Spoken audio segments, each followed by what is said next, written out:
There's drama in Cryptoville, folks. Ledger's offering Ledger Recover. Let's talk about it.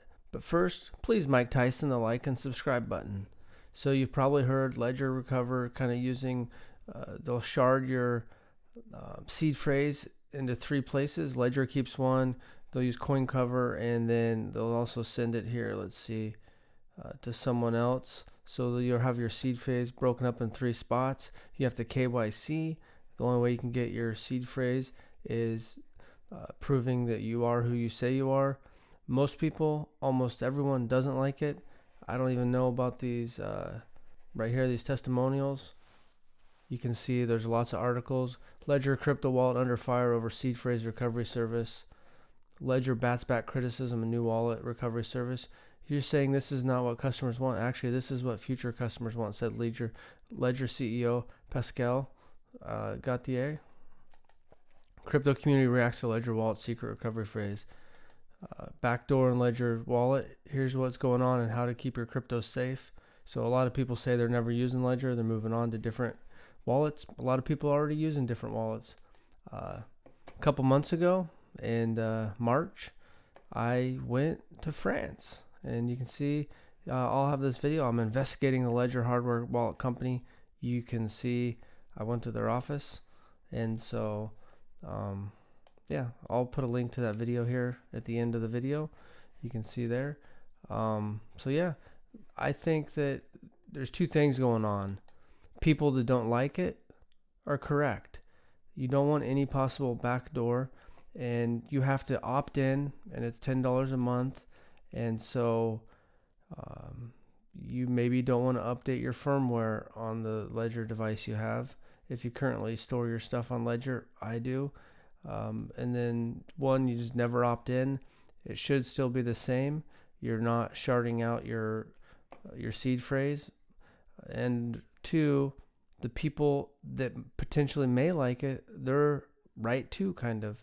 If you think about it, how much crypto has been lost because people lost their seed phrases. Now for me, I have my seed phrase in multiple locations on paper, and so I feel pretty safe that if something happens to the seed phrase in one location, for instance, damaged, whatever, it's not there any longer, then I'll be able to go to the second location, recover it, and even if I need to quickly withdraw my funds, I can do that. So I'm not real worried about that, but not everyone, you got to realize that, and this is going to sound bad, but there's a lot of dumbasses out there. There really is. And also there's people that maybe they live in some hut in India or something, or they live in a pretty small area in India, and they might not have a second location. And so they might only be able to have their seed phrase in one location that's not as safe.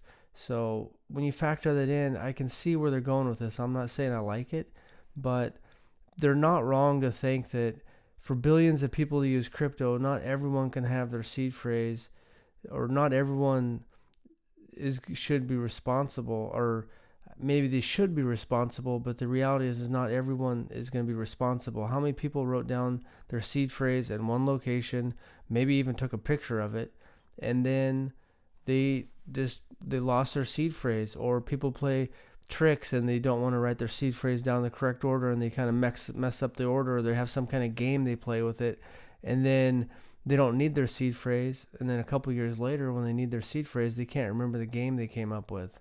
So, and if you have a couple $100 in there, it's not a big deal. If you start getting where you have hundreds, $50,000 or $100,000 or $1 million on your ledger, I do think that at some point you want to have if you have a large enough crypto holding, you spread it out. So I can see where they're going with this. I think if it's opt-in and you don't opt in, I think you should still be good. I could see why, and it's fine if people want to move on to other wallets.